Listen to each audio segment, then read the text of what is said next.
Okay, a tool we can use to pull IPAs off of the Mac Play Store or the Apple Play Store is a tool called AnyTrans. Now, there are also some websites out there where you can pull an IPA off of the Apple Store as well. They provide those. Nothing says that that is not a legitimate way, but in terms of this course, I just wanted to talk about this product right here called AnyTrans. Allows you to manage your Apple products. It's kind of like an all-in-one management portal. Now, the cool thing about AnyTrans is that it actually comes with a free pricing model, so you can click free download and utilize this tool. I'm going to click download here, and what's going to be nice about AnyTrans is that it's going to allow us to enter our Apple ID in there, and it's also going to allow us to pull applications off of our phone after we have downloaded them successfully. So this can also help you do a lot of different things with your iPhone, like backups, data transfers, things like that. Now, there's obviously a big risk with using this tool called AnyTrans, and that's because we have to actually provide it our Apple ID and password. Now, it says in their documentation that that information is not saved by the tool, but I would definitely recommend using like some kind of a burner iCloud account just in case this tool does actually track that information. They claim that it's not going to be like that, but I would say it's not necessarily 100% true.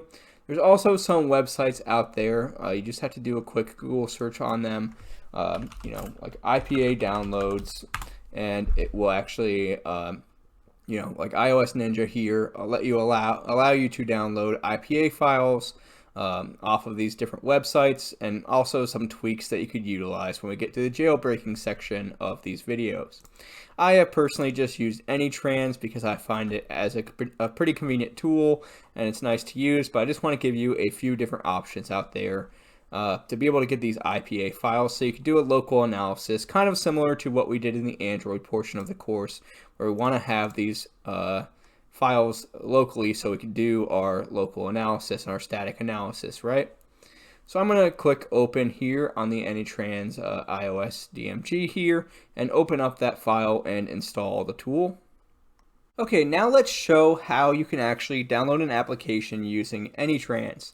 So here you can see I have AnyTrans open. I actually have my iPhone connected to AnyTrans now. You can see that my iPhone is an iPhone 7. I have a 32 gigs of 32 gigs used, and it's on version 14.7.1. On the right here, you can see all the different applications and things I have on here, iTunes U, voicemail, etc. Now, if I actually go to the iPhone, and let's say that I wanted to download an application here. In this case, here's Sunbelt Rentals. Let's just do that one. I'm going to click Get here on the phone, click Install. This will install the application to my phone. And I'll say not now for my free items here. It's going to take just a second to download the application.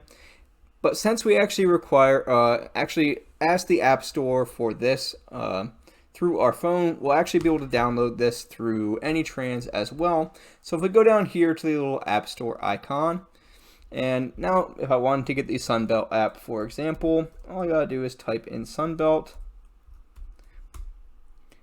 And it's the Sunbelt Rentals here. I'm going to click download. I'll throw in my Apple ID and password here.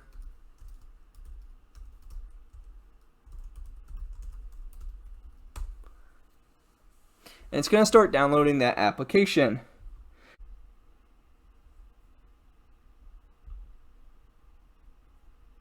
Oh, okay, so you can see it in the App Store. You can see some other applications I was playing around with previously for my work, but you can see the Sunbelt Rentals application right here. And this will actually be stored, and we can actually click this to Mac icon here, and that's going to save that locally to our Mac computer. In my case, I'll just save it right here in our documents. And now it says the transfer is completed. I'm going to view the files here in the File Explorer, and we can see now that we have the sunbeltrentals.ipa.